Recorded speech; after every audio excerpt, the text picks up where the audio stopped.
1,400 girls in one town screamed for help, got silence. Imagine that. A chilling declaration that captures the horrifying truth of a decades-long betrayal. For over 3 decades, across numerous towns in the UK, children were treated as commodities, passed around like party favours in a dark game, while the very people paid to protect them looked the other way. This isn't just a story of individual monsters, it's a profound systemic failure. Today, we're going to track how glaring warning signs were ignored, how crucial reports were buried under layers of bureaucracy, and how brave whistleblowers were punished, all because the truth was deemed too awkward, too inconvenient, too explosive to ever be said out loud. It's a narrative of institutional cowardice that allowed unimaginable abuse to flourish. The warning bells began ringing quietly, almost imperceptibly at first, in the mid-90s. In Rotherham, social workers were meticulously logging names, noting the disturbing regularity of men picking up primary school girls outside kebab shops. Their files meticulously documented identical car registrations, identical flats, and the heartbreakingly identical bruises on the young victims.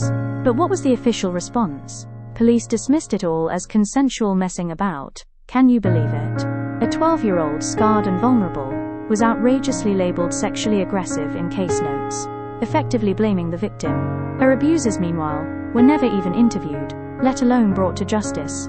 This wasn't just a missed opportunity, it was a deliberate turning of a blind eye, setting a dangerous precedent for years to come. The institutional failures ran deep, creating an impenetrable wall of silence.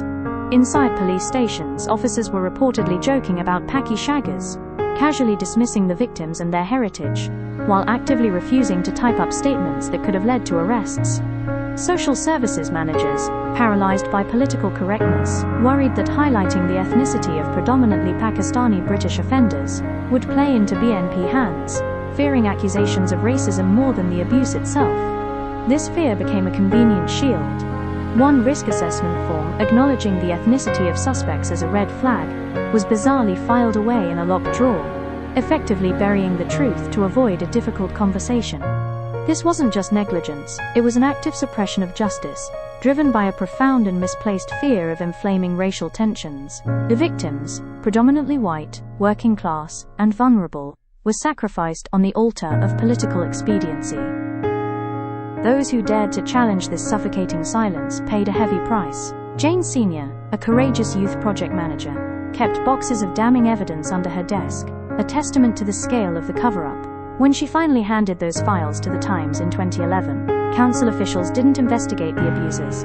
They tried to scrap her funding, aiming to silence her. MP Ann Cryer, who tirelessly campaigned for the victims, was chillingly told she was racist to care. Imagine that. Caring for abused children was deemed racist.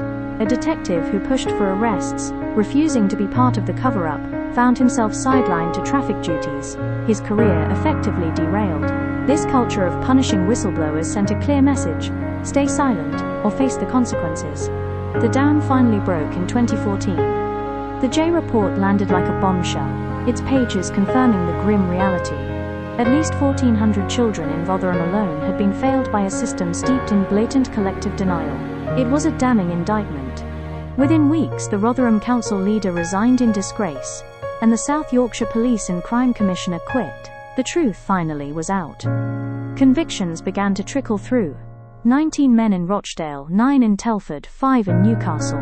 But these numbers, while significant, barely scratched the surface. Estimates suggest hundreds of offenders still walk the very streets those kids grew up on, free and unpunished. The sheer scale of the abuse is still not fully known. As a 2022 inquiry stated, it's simply not possible to know the scale nationally. But the fight for justice continues.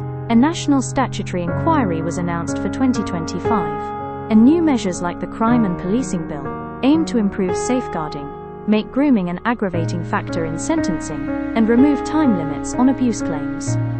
If this story makes your blood boil, if it fills you with righteous anger, then hit subscribe, because I'll continue to cover the inquiries the mainstream press often forgets. Share this video. Survivors have bravely told us that silence feels like the abuse is happening all over again. 30 years of memos, risk forms, and even DNA kits were left to gather dust, ignored, dismissed, or locked away. 30 years of children were told they were making lifestyle choices instead of being recognized as victims of horrific crimes. The new National Crime Agency probe and ongoing inquiries may indeed jail a few more men, and that's a start. But the bigger, more insidious crime here is institutional cowardice, and that still hasn't been properly sentenced. Until the councils, the police forces, and the social services that looked away are hauled into court alongside the abusers, Britain's shame isn't history, it's on repeat, a horrifying cycle waiting to happen again.